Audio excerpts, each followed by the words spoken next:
সকালবেলা স্নান-টান করে দুজনে রেডি হয়ে বেরিয়ে পড়লাম মন্দিরে যাওয়ার জন্য। সঙ্গে কিন্তু আজকে আমার মাও আছে।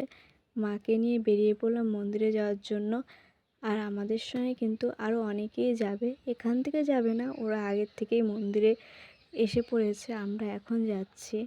সকালে বেরোবার জন্য অনেক সকালে আজকে ওঠা হয়েছে ঘুম থেকে, তাও কিন্তু অনেকটা লেট হয়ে গেছে।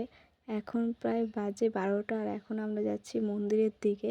এতটা লেট হয়ে গেছে যে দুপুর টাইমটাতে না টোটোও পাওয়া যায় না। তারপরে অনেকটা দূর হেঁটে এসে কিন্তু তারপরে টোটোতে চড়েছি আমরা। আর এখন আমরা মন্দিরে চলে আসছি। দেখো, মন্দিরটা আজকে একটু ফাঁকাই ছিল, বেশি ভিড় ছিল না।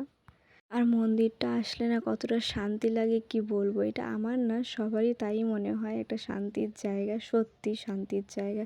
অনেকটা শান্তি লাগে মন্দিরটায় আসলে পরে। সকাল সকাল আসার কারণ, আজকে আমার ছোট্ট ভাইটার আজকে চুল ফালানোর ডেট ছিল, যার জন্যই সবাই মিলে এত তাড়াহুড়ো করে মন্দিরে আসা হয়েছে।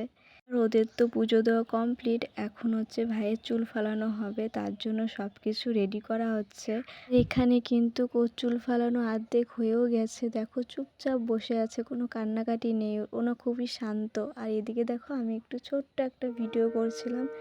কত সুন্দর লাগছে না ওদেরকে দেখতে।